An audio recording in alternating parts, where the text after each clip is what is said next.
newscast will change your viewing experience. Fednor funding in Thunder Bay. Who gets the money and what purpose? A phone call scam is going around Sulacast. We've got all the details on how you can stay safe from it.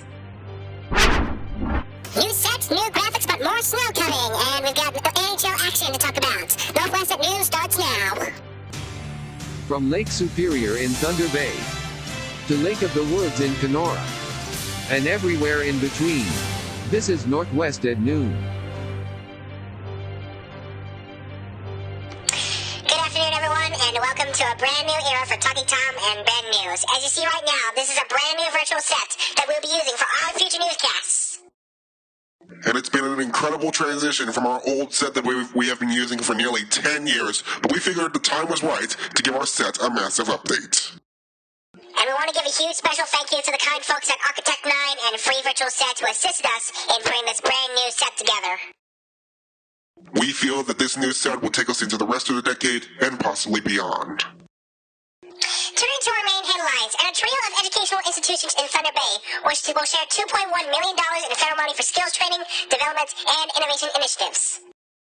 Thunder Bay Superior North MT Patty Hydew and Thunder Bay Atacogan MP Marcus Pulowski announced the funding for Confederation College, Lakehead University, and the Mattawa Training and Wellness Center today.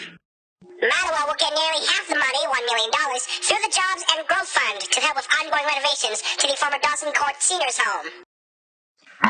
The organization plans to use the funds to upgrade computer labs, build multi-use training rooms, a resource center, a client program area, and convert a main floor garage into an apprentice training workshop.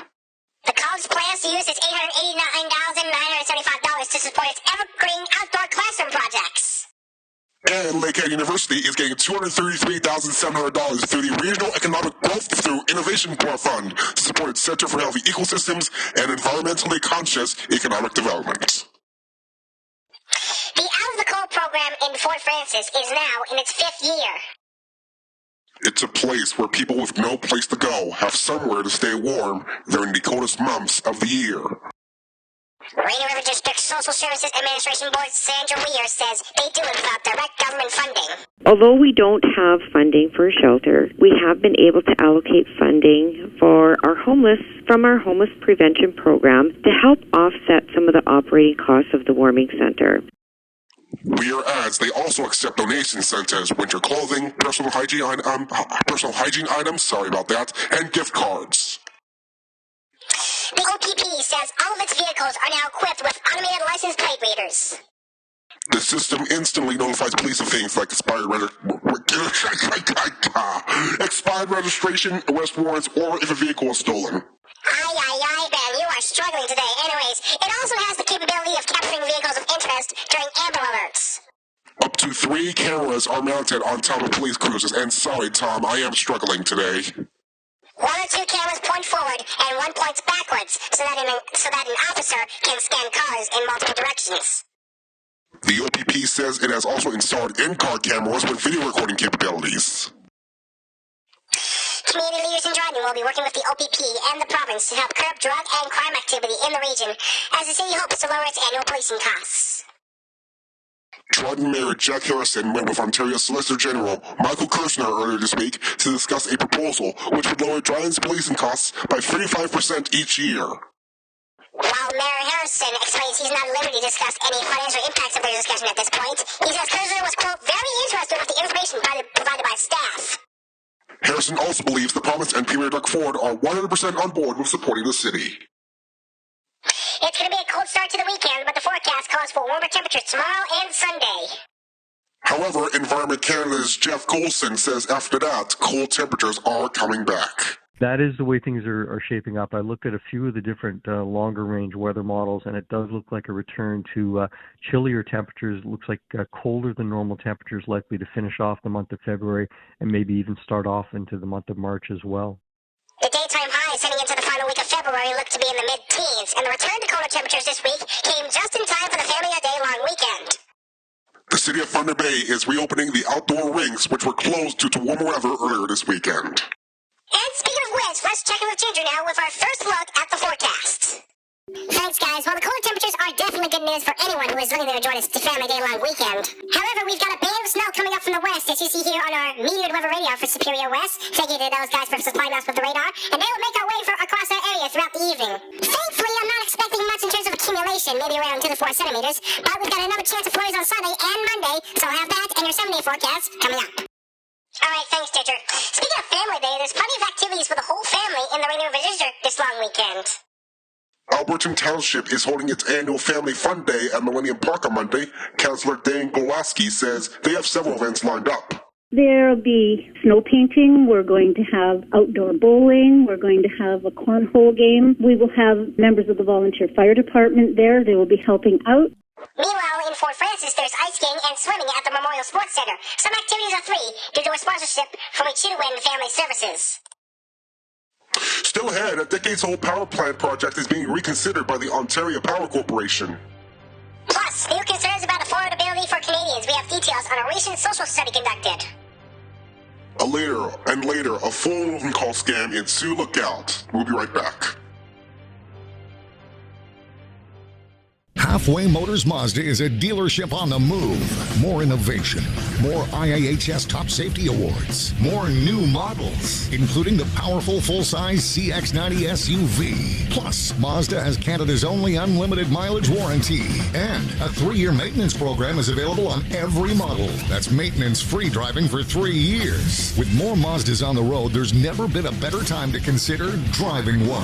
Halfway Motors Mazda, the one to watch. Okay, I'll admit my favorite shows are the ones I stream online. I can watch them when I want and even binge them. But my old TV doesn't do streaming, and I'm getting tired of watching them on my tablet. I want my favorite characters to be big, bold, clear, and beautiful. When you want big, bold, clear, and beautiful, you want a Samsung QLED. Wi-Fi, Bluetooth, quantum dot technology, giving you richer color, deeper blacks, with a picture that makes your favorite shows pop. They deserve a Samsung. Go quantum at Donnie B's Cybertronics in downtown Kenora today. Kucha-Ching Bingo Palace, open Wednesday to Sunday weekly. Doors open at 5, bingo at 6:30. Canteen is open. 100% bonus nights are back. Jackpot is $1,000 a night. Licensed under the authority of Kucha-Ching First Nations Chief and Council. Age of majority required. Welcome back. The Elementary Teachers Federation of Ontario wants to end virtual learning. The model emerged due to the COVID-19 pandemic. EFTO President Karen Brown says, while it was necessary then, it's not anymore. There's absolutely no need to continue virtual programs in elementary schools beyond this year. Virtual learning is simply not adequate for elementary students. Brown says the province should also place a cap on the size of grade 4 to 8 classes where no cap currently exists. The Ontario Power Generation is reconsidering building a hydroelectric dam north of Lake Nipigon. The Little Jackfish River project was previously shelved because there wasn't a need for the power. It is now needed, and spokesperson Neil Kelly says the east to west transmission line also makes the project attractive. That means that there now is a vehicle, there's transmission to move power, from Jackfish and into other parts of the province, and which is really good news. The Little Jackfish Dam would produce about 80 megawatts of power. Sioux Lookout area residents are warned of an ongoing scam. The Sioux Lookout Chamber of Commerce says they received a call from Bell Canada stating they are upgrading phone lines in the area and asked for their personal information. The Chamber warns businesses to not give out any information, as Bell Canada confirmed it was not them and was likely a fraudster. The OPP says that if you've been a victim of fraud, contact them immediately through the phone number on your screen. Additionally, you can contact the Canadian Anti-Fraud Center. And now, your local forecast is sponsored by Lakehead Motors. Well, as I mentioned earlier, if you're looking to get out and do some activities this weekend, this might be the last time that you'll be able to do that for a while. After this weekend, our temperatures will be cooling off, which is actually good news for anyone looking to skate on those outdoor rinks. Taking a look at our forecast, there is a chance of flurries this afternoon under a mix of sun and cloud. Our expected high will be -5, although it is going to take a while to get there. Tonight, the band of snow that I mentioned earlier will sweep across our area, but they will taper off around midnight with a low around -10. However, that wind chill is going to make it feel more like -14. Saturday, we do have a chance for lingering flurries early in the morning. Whatever that, it's going to be mild, it's going to be sunny, highs -2. Taking a look at the 7-day forecast, Sunday and Monday, we have good chances of snow, 60% and 80% respectively. I should note that Sunday is the only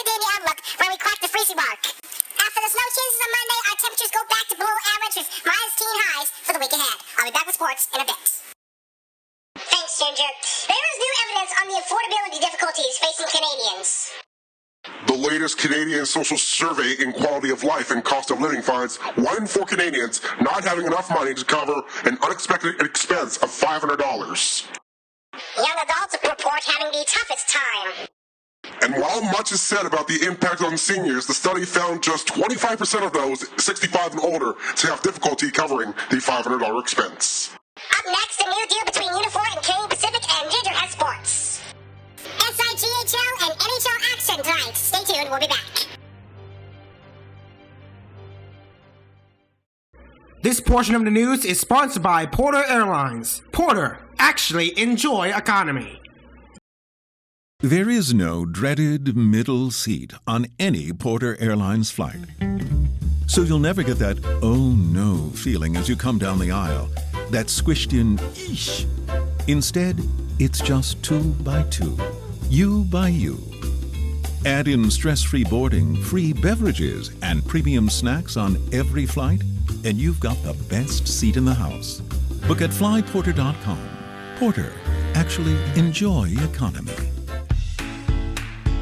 Looking for great deals on painting supplies? Here's how. The Beauty Tone sale at Home Hardware Building Center. Save 20% on Beauty Tone Pure 100% acrylic paint in assorted finishes, paint, and primer in one. A pack of 3 Beauty Tone 9.5-inch lint-free rollers is 25% off. And Beauty Tone kitchen and paint and trim and door paint now 25% off. Ready to save? Here's how. Home Hardware Building Center, Highway 17 in Dryden. Pluto TV. Stream now, pay never. We stream for fans of free. Excuse me? For movie buff, then TV lovers. For those that don't want another subscription. For channel surfers, over 100 free live channels. For Want It Nowers, thousands of free on-demand hits. We stream free for all. Pluto TV. Stream now, pay never. Welcome back. Unifor members from BC to Quebec have ratified a new 2-year deal with Canadian Pacific Rail. The agreement includes gains to group benefit maximums, enhancements to job security allowances, and increases to shift premiums.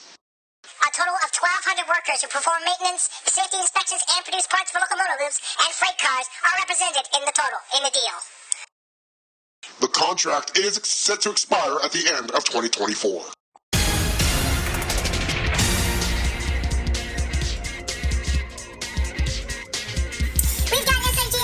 Tonight, as the Dryden GM Ice Dogs take on the Miners in Red Lake. Puck drop is at 7:30 Central at the Kushner Arena. In the NHL tonight, the Edmonton Oilers face the Rangers, and the Ottawa Senators take on the Chicago Blackhawks. Around the league, the Kings take on the Ducks, the Stars face the Wild, and the Penguins take on the Islanders. And that is your sports report. Now back to you. The owner of Thunder Bay's Home on Ware on Memorial Avenue is celebrating the completed construction of a new indoor lumber yard. Chris Sawyer says it's something he's wanted for several years now. Before, our lumber yard was about a half a block from the store. It was wet, it was outside, it was exposed to the elements. This time of year they'd be digging through the snow to find the lumber. In the spring it was always very wet, there are a lot of puddles. Now it's an inside, it's a dry environment. It is unheated to protect the wood. The indoor lumber yard is part of a $2 million renovation and expansion. And finally, we want to hear from you about our brand new virtual set. We want to know if we made the right choice by switching to a virtual set after 10 years. Let us know down in the comments, and be sure to give us some feedback about this new virtual set. And that is going to do it for us here on Northwest at Noon. Thank you for watching. See you next time.